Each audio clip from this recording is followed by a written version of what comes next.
اعوذ باللہ من الشیطان الرجیم، بسم اللہ الرحمن الرحیم۔ السلام علیکم۔ رسول اللہ صلی اللہ علیہ وآلہ وسلم کے سردی سے متعلق عظیم معجزات کے بارے میں آج ہم اس ویڈیو میں بتائیں گے۔ پیارے دوستو، رسول اللہ صلی اللہ علیہ وآلہ وسلم کو اللہ تعالیٰ نے عظیم اختیارات عطا فرمائے ہیں، جن کا اظہار حضور پاک صلی اللہ علیہ وآلہ وسلم نے وقتاً فوقتاً احادیث کریمہ میں فرمایا ہے۔ علماء اسلام نے اس موضوع پر متعدد رسائل تحریر فرمائے۔ یہاں ہم موضوع کی مناسبت سے حضور پاک صلی اللہ علیہ وآلہ وسلم کے ان معجزات کو بیان کرتے ہیں جن میں سردی کو دور کرنے کا ذکر ہے۔ وہ معجزات سننے کے لیے ویڈیو کو اینڈ تک لازمی دیکھیے گا، اور اگر چینل پر نئے ہیں تو چینل کو سبسکرائب کر دیجیے گا اور ساتھ ہی بیل آئیکن کو پریس کر دیجیے گا تاکہ آپ کو اس طرح کی انفارمیٹیو ویڈیوز کا نوٹیفیکیشن مل سکے۔ تو ناظرین، چلتے ہیں اب ویڈیو کی طرف۔ حضرت سیدنا جابر فرماتے ہیں کہ مجھے حضرت بلال نے بتایا کہ میں نے ایک سخت سرد رات میں فجر کی اذان کہی، لیکن مسجد میں کوئی نہ آیا۔ کچھ دیر بعد میں نے پھر اذان دی، مگر اب کی بار بھی کوئی نہ آیا۔ جب رسول اللہ صلی اللہ علیہ وآلہ وسلم نے یہ فرمایا تو پوچھا، لوگوں کو کیا ہوا؟ میں نے عرض کی، سخت سردی نے لوگوں کو مسجد میں آنے سے روک رکھا ہے۔ یہ سن کر آپ صلی اللہ علیہ وآلہ وسلم نے دعا فرمائی، اے اللہ، لوگوں سے سردی کو دور فرما۔ حضرت بلال کہتے ہیں کہ میں گواہی دیتا ہوں کہ سردی ایسی دور ہوئی کہ میں نے دیکھا لوگ صبح کے وقت گرمی کی وجہ سے پنکھا جھل رہے تھے۔ حضرت سیدنا ابراہیم اپنے والد سے روایت کرتے ہیں کہ ایک بار ہم حضرت سیدنا حذیفہ بن یمان کی خدمت میں حاضر تھے۔ آپ نے فرمایا، ہم غزوہ احزاب کی ایک سخت آندھی اور سردی والی رات رسول اللہ صلی اللہ علیہ وآلہ وسلم کے ساتھ تھے۔ آپ صلی اللہ علیہ وآلہ وسلم نے ارشاد فرمایا، میرے پاس قوم یعنی کفار کی خبر کون لے کر آئے گا اور اسے قیامت میں میری رفاقت حاصل ہوگی؟ تو تمام لوگ خاموش رہے۔ آپ صلی اللہ علیہ وآلہ وسلم نے دوسری بار اور پھر تیسری بار فرمایا، لیکن سب خاموش رہے۔ پھر فرمایا، اے حذیفہ، میرے پاس قریش کی خبر لاؤ۔ جب آپ صلی اللہ علیہ وآلہ وسلم نے میرا نام لے کر فرمایا تو اب جانا ہی تھا۔ آپ صلی اللہ علیہ وآلہ وسلم نے فرمایا، میرے پاس قوم یعنی کفار کی خبر لاؤ اور انہیں میرے خلاف غصہ نہ دلانا۔ حضرت حذیفہ فرماتے ہیں، میں اس سخت سردی کے موسم میں چلا تو ایسا لگ رہا تھا جیسا کہ میں حمام میں چل رہا ہوں، یعنی مجھے سردی بالکل نہیں لگ رہی تھی، حتیٰ کہ میں قریش کے پاس پہنچ گیا۔ پھر جب وہاں سے واپس پلٹا تو مجھے یوں محسوس ہو رہا تھا جیسے میں کسی حمام میں چل رہا ہوں۔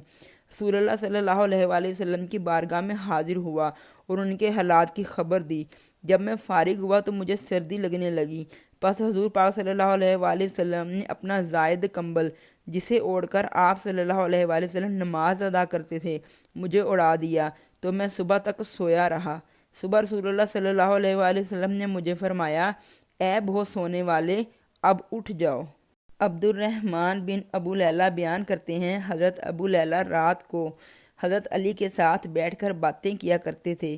حضرت علی گرمی میں سردی کا اور سردی میں گرمی کا لباس پہنا کرتے تھے۔ انہوں نے اس بارے میں حضرت علی سے سوال کیا تو آپ نے فرمایا، جنگ خیبر کے دن حضور پاک صلی اللہ علیہ وآلہ وسلم نے میرے پاس پیغام بھجوایا، مجھے عشوب چشم تھا۔ میں نے بارگاہ رسالت میں حاضر ہو کر عرض کیا، یا رسول اللہ صلی اللہ علیہ وآلہ وسلم، مجھے عشوب چشم ہے۔ حضور پاک صلی اللہ علیہ وآلہ وسلم نے میری آنکھوں میں اپنا لعاب ڈالا، پھر دعا کی، اے اللہ، علی سے سردی اور گرمی دور کر دے۔ حضرت علی نے فرمایا، اس دن کے بعد سے مجھے نہ سردی لگتی ہے اور نہ ہی گرمی۔ پیارے ساتھیوں، اللہ پاک ہمیں اپنے پیارے رسول صلی اللہ علیہ وآلہ وسلم کی سچی محبت نصیب فرمائے۔ یقین مانیے، رسول اللہ صلی اللہ علیہ وآلہ وسلم نے اللہ پاک کی عطا سے جس طرح بطور معجزہ لوگوں سے سردی کی شدت کو دور کر دیا، اگر ہم رسول اللہ صلی اللہ علیہ وآلہ وسلم سے اطاعت و فرما برداری کا تعلق مضبوط کر لیں گے تو اللہ پاک کی رحمت سے اور حضور پاک صلی اللہ علیہ وآلہ وسلم کی ایسی نظر کرم ہوگی کہ ہم سے ہمارے گناہوں کی عادت دور ہو جائے گی۔ جیسا کہ مسند امام احمد کی اس روایت میں ہے، حضرت ابو امامہ رضی اللہ تعالیٰ عنہ سے مروی ہے کہ ایک نوجوان نبی کریم صلی اللہ علیہ وآلہ وسلم کی خدمت میں حاضر ہوا اور عرض کیا، یا رسول اللہ صلی اللہ علیہ وآلہ وسلم، مجھے زنا کرنے کی اجازت دے دیجیے۔ لوگ اس کی طرف متوجہ ہو کر اسے ڈانٹنے لگے اور اسے پیچھے ہٹانے لگے، لیکن نبی پاک صلی اللہ علیہ وآلہ وسلم نے اس سے فرمایا، میرے قریب آ جاؤ۔ وہ نبی کریم صلی اللہ علیہ وآلہ وسلم کے قریب جا کر بیٹھ گیا۔ نبی پاک صلی اللہ علیہ وآلہ وسلم نے اس سے پوچھا کیا تم اپنی والدہ کے حق میں بدکاری کو پسند کرو گے؟ اس نے کہا اللہ کی قسم کبھی نہیں، میں آپ پر قربان جاؤں۔ نبی اکرم صلی اللہ علیہ وآلہ وسلم نے فرمایا لوگ بھی اسے اپنی ماں کے لیے پسند نہیں کرتے۔ پھر آپ نے اس سے اس کی بیٹی، بہن، پھپھی، خالہ کے بارے میں پوچھا۔ اس نے ہر بار یہی کہا کہ اللہ کی قسم کبھی نہیں، میں آپ پر قربان جاؤں۔ پھر نبی اکرم صلی اللہ علیہ وآلہ وسلم نے اپنا دست مبارک اس کے جسم پر رکھا اور دعا کی کہ اے اللہ اس کے گناہ معاف فرما اور اس کے دل کو پاک فرما اور اس کی شرمگاہ کی حفاظت فرما۔ راوی کہتے ہیں کہ اس کے بعد اس نوجوان نے کبھی بھی کسی گناہ کی طرف توجہ نہیں کی۔